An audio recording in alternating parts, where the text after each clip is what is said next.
Hi, I'm Hazel, and here are 10 end of Legion deadlines to be aware of, or more accurately, 6 things that are actual deadlines that you will not be able to do after Legion, and then 4 things that you will probably still be able to do after Legion, but they're definitely a heck of a lot easier if you do them now. We'll start with the deadlines, and then we'll move on to the you should kind of sort of probably do these at the end. So, first deadline is the ahead of the curve Argus, and you might be saying, well, duh, I don't know anybody that's not expecting this, but you know, if you're an achievement collector and you want to have the ahead of the curve, make sure that you do it before the raid becomes no longer current, which is most likely going to be the BfA pre-patch. So most of the things that we discuss in this video should be done before BfA, and ideally should be done before the BfA pre-patch, because that is typically when most of these things become unavailable. Of course, it's going to be really hard to say until it happens, but it's one of those things where there's no real good reason to leave it until the very last minute, so you may as well. Number 2, the Mage Tower Artifact Challenge appearances. So of course our artifact weapons are going away in Battle for Azeroth, but you'll still be able to transmog to their appearances that you've unlocked.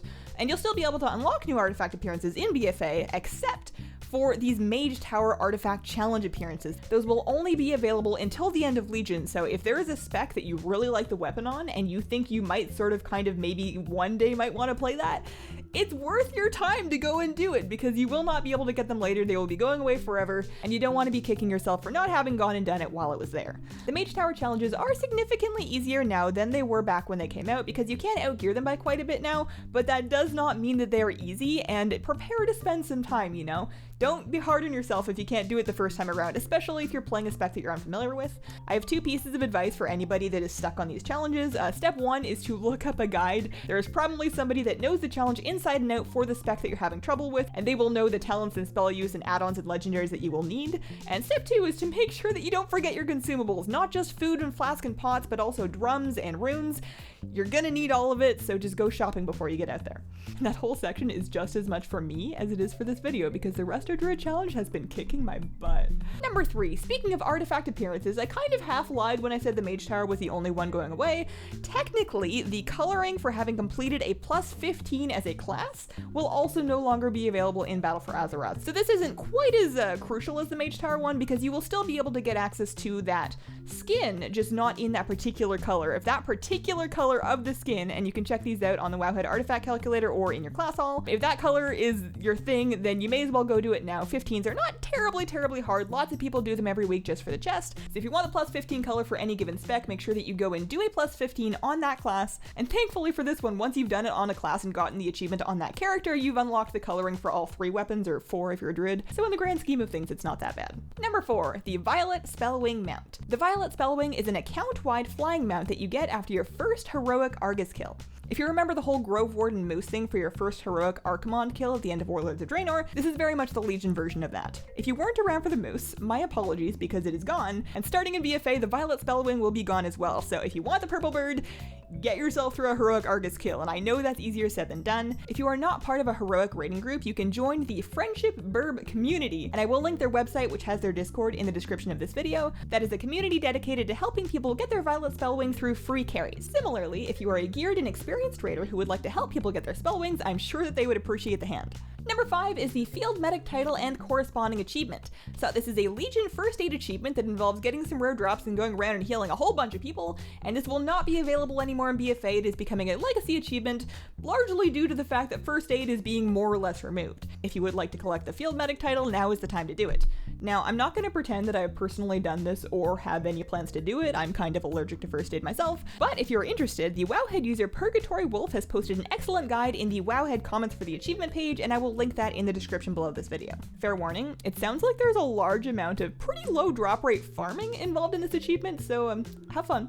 Number 6 is another title, and this one is Your Name, the Chosen. So you get this title by completing the Trial of Valor on Mythic difficulty without personally dying. It's fine if other people die, but you cannot die. We've had a couple of patches worth of gear upgrades since the Trial of Valor came out, so you should be able to somewhat outgear this, although I'm sure you're still going to need to know the fights. But if you are a serious title collector or a serious Harry Potter role player, this is going to be on your must-do list. Next, let's move into the territory of things that are not going away, but are probably easier if done now. Number 7 is farming pet charms. Now, I am 99.7% positive that pet charms are staying in BfA, but not necessarily on the massively available scale that they are right now. Right now in Legion, you can fairly easily rack up huge amounts of pet charms through using the Boon of the Zookeeper and through doing pet battle world quests that reward pet charms on as many alts as you could scrounge up. You can then trade those pet charms for ultimate battle upgrade stones, quality upgrade stones, or your own personal army of Alarma bots, and generally speaking, having more saved is going to be better, especially with new pets coming in BfA. We can expect to see the Legion methods of farming pet charms nerfed when BfA comes out, and there's no guarantee that the new ones will be better, so if you are a pet collector, it is a good time to hoard.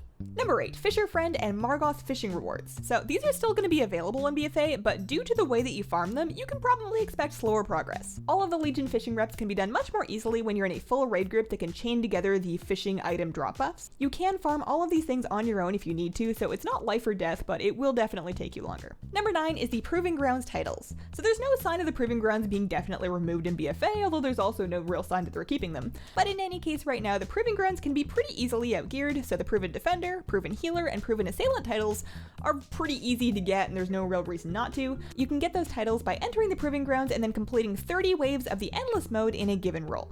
Finally, number 10 is the Brawlers Guild. Now, the Brawlers Guild has a history of being made unavailable for patches at a time, and right now it can be pretty easily outgeared similar to Proving Grounds, so if you are missing any of the mounts or pets or titles from Brawlers Guild, now is a great time to get in there and finish those fights. Actually, before I sign off, one more thing that might be made unavailable in BfA, it's kind of hard to say at this point. If you are interested in the PvP prestige rewards, it might be a good idea to do them now. At this time, we don't have any really good details on what's happening, if anything's happening to PvP in BfA, but it's not a bad idea to take care of it just in case. So those are 10.5 end of Legion deadlines. I would say that while these are technically deadlines, don't feel like you have to do all of them. I've seen a lot of this sort of sentiment going around that if you can do a thing, you really should. And I think that in WoW, it's okay to look at a thing, decide whether or not you want it, and if it's not important to you, you don't have to do it. It's okay. For example, I am not doing that first aid grind. That is not happening. Anyways, let me know what you think. I'm curious to know, of these deadlines, which ones are you going to be really pushing to get done before BfA? Let me know in the comments and have a wonderful, wonderful day. Bye!